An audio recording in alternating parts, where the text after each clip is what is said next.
First poem I'm going to read, it's a fiction poem.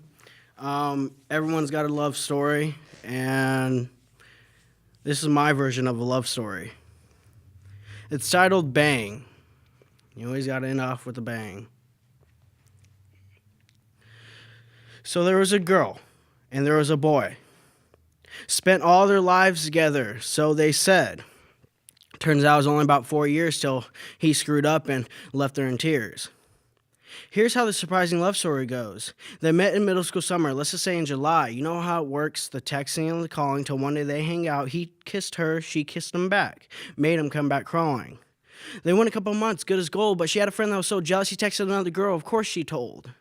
Ruined them for a week or two, but they thought they were each other's soulmates. He said, I'll be your king if you be my queen. Then she got on top and said, checkmate.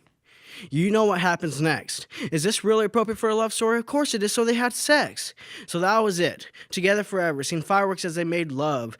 Isn't it so cute, the love of the young? The girl said it's not real, pinch me. The boy did, and it stung. A few years went by. In high school, of course, the boy's buddy said he knew where to get drugs from. He had the best reliable source. I thought this couple was well connected. The boy seemed to like to hide the drugs. Till the girl found out he had a problem, he threatened to break up. Till finally he realized he needed to wake up. Clean as a whistle after that, got his life straight and corrected. Still the same love they had till an idea from him had erected. He was going to leave her and go to the army. She said to him, if you leave, you'll be sorry. He didn't know what she meant until she was on her Facebook. In front of her was a long message that said, sent. Having no clue what would happen, she woke up the next morning, not knowing or realizing it, she'd be at his funeral mourning. His parents called her first thing, told her everything that happened that night. Turns out he was standing on the freeway and killed himself with the truck driver's headlights. The day of his funeral, she didn't move an inch, not even a centimeter. When she's asked to speak on his behalf at the podium, she pulled out her dad's 9mm. She said to all the family and friends, I have a small poem I wrote for my love. She started to choke up before she read it. Roses are red, violets are blue. I'm so sorry, but I can't live without you. Bang.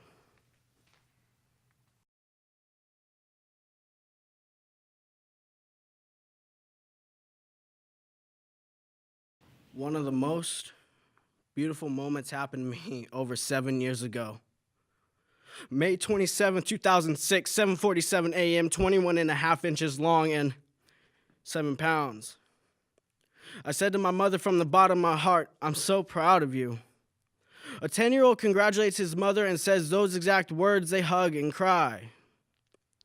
We connect through another human being as if it was telepathy or some sort of bond. That's my mother and I. Seeing a baby's head come from her own mother's vaginal canal, I cried from happiness, joy, excitement. I loved it. The doctor asked my stepfather if he wanted to cut the umbilical cord. He said no. With the saying, third time's a charm, I said it in my head when I wrapped the 2 blades of the scissors and cut as hard as I can. I cut the cord.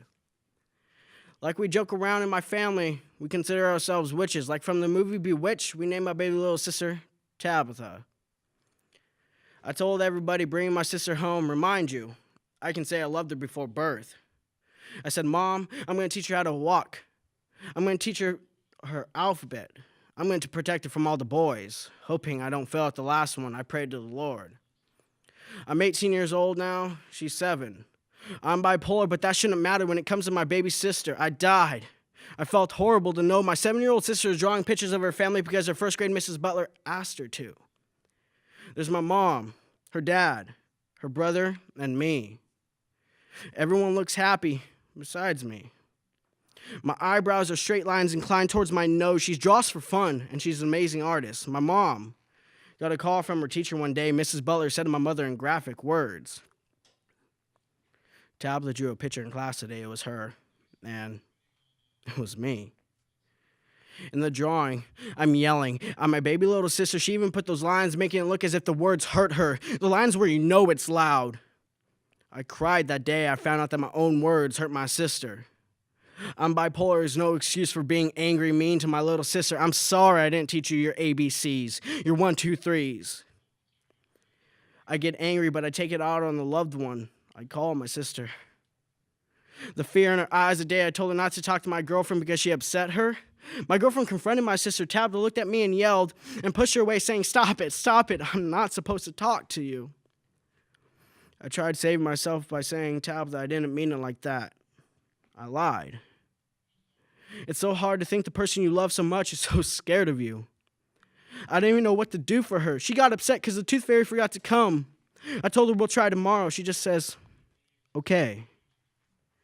I can't help but to say I love you and I'm sorry, but the word she says to people about me is probably engraved in the back of her head, something I can't take out. I can never take those bad memories from her because it's her mind and she'll hold on to those forever. I know it.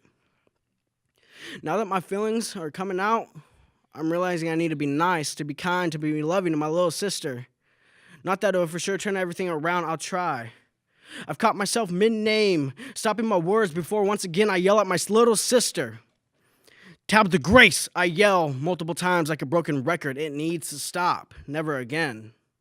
She's the sweetest little girl, even when she sticks her tongue out at me. Now I just want to pick her up and hug her as tight as possible, say I love you like a broken record.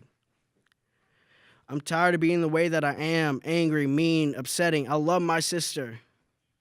7 years old and growing up, I'll try my best to guide her. I'll try to succeed. She's only 7 and so smart. Maybe she should be the one to lead. Me. Nice.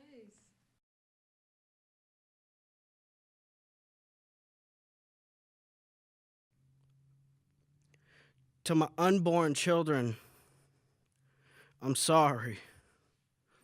I'm sorry that mental illness skips a generation except for me. In this situation, there'll be no separation between me and you. Pink or blue, my daughter or my son. I'm sorry, but I got this feeling you're next and you're the one. Don't worry, it hit me in just a minute to find out that I'm a bipolar schizophrenic. I thank the man that didn't help, that didn't bother. I call this man my schizophrenic father. Your mother and I, yeah, we have time, but eventually we'll die, so don't cry when it sets in. Reality. We'll teach you the best of our ability. Don't think it's cruelty. Silver blade and a handle that's black. I promise you we're not stabbing you in the back. Be careful throughout the time being. Watch out in the times you're angry. The voices and images you wish you wouldn't be seen. The anger, it can control you. It can kill you. I'm telling you now, take that pill too, every day. Escape the mood swings. It's hard as hell. It's hard for me. These mental scars are engraved, as you can tell. The times when I thought nobody cared, my mood swings have almost taken my life 7 times. It's scary to bear. The look in my brother's eyes, that stare. Knife to the neck, his life was mine till I was put in check. Listen to me as I beg. Times will be crucial, but you'll be fine. This won't cost an arm and a leg. If you just follow my lead, I promise you'll turn out better than me. Please, I don't want you to think this is sugar-coated, peel-back flesh so you know it's real. I can't. I should feel like one of God's experimental screw-ups and I was actually allowed to rave and rant. But that's not true for me, and neither for you. So take your time and enjoy the life you've been given. To see my kids, never should you beat me to heaven. I've tried beating everyone there, taking my own air. I gasp. How stupid. Remember, please, all I want for my children is the hope and strength God can give to them.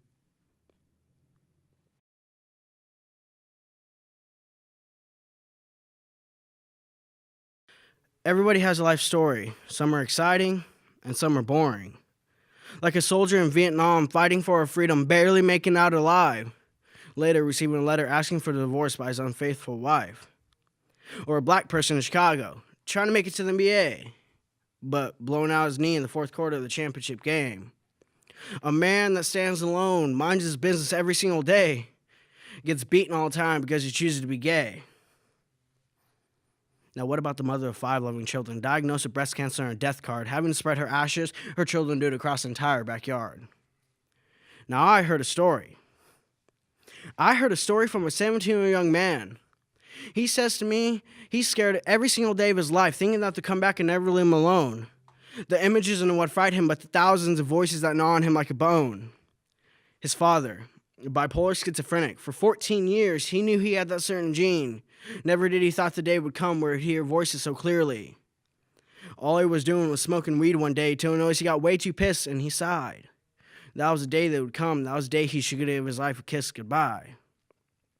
2 months later, he broke down to his mother, yelling and crying. He says, "I hear voices." His mother rushed him to the hospital, and the doctors gave him a couple choices. In and out of mental hospitals, taking medicine every single day. Wanted to kill himself several times, thought his life was over and done with. You would too if you had multiple minds.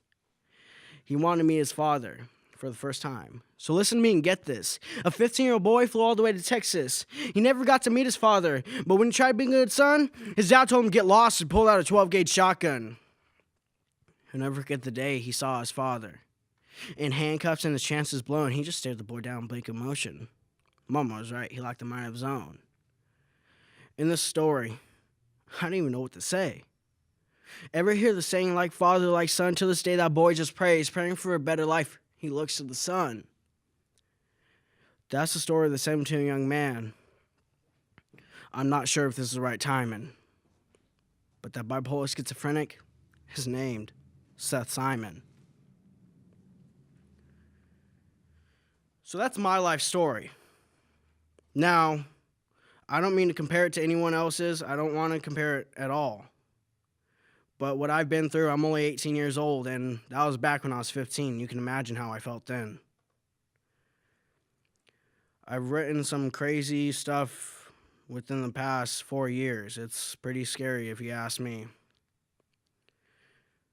So just to give you an idea of how my thought process goes, my next poem is fiction, but it's actually heart-stopping.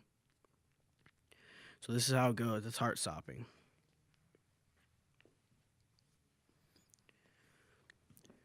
Beep, beep, beep. You hear about so many people, stories about hospitals and death, doctors, nurses, anybody save a life, but they're too late on that last breath. A doctor's job is to save lives, deliver babies, anything to do with anatomy. I'm sure they have a good conscience, yet they're so crooked doctors, nurses, and secretaries. How many know a doctor that screwed up? Or were too late to save a certain person's life? To the doctors that killed my 14-year-old cousin, all I got to hear was that last beep. She flatlined. I seen her walking down the road, got sideswiped by a 17-year-old. I had to turn fast because he had that new Camaro. She was on the crosswalk. He turned right on red in a hurry, not even to California stop, but now her heart did. It was her deathbed. When the ambulance came, it was scary. They said there was hope to save her. For 15 hours on life support, my aunt and uncle were there. They just said to be brave for her. I didn't believe the doctors when they said she still has a chance. He said a ribcage punctured her lung. She didn't catch a breath, not even a glance. The doctors told her parents, it's time to let her go. My little cousin wasn't ready. Her candles will now be blown. The doctor told my family in a condescending tone that he's sorry and she was too young. Later, I see him laughing on the phone. So I called the police and I investigated. Turns out my little cousin had 3 broken ribs. The morgue reported she didn't die the way we thought. The doctors lied to us and it was something we bought. The mortician told us she was killed intentionally. The way her rib broke, he said, snapped in half. They didn't and couldn't reach her lungs from the bottom. We didn't press charges against the driver. But the doctor, we caught him. Didn't think twice. I was pissed. So was my family. We're all a little bit out there, and I knew that, but it was time for justice. For me, revenge. To hear that doctor's last bit of air, it was mine to hear. He has a family, 2 kids and a wife. In a hospital he works, he now lays. This is something nobody knows to this day. Poison. And his wild cherry Pepsi to slowly eat away at his insides. That was revenge and justice for me. I heard it again, standing outside of his room. One last time.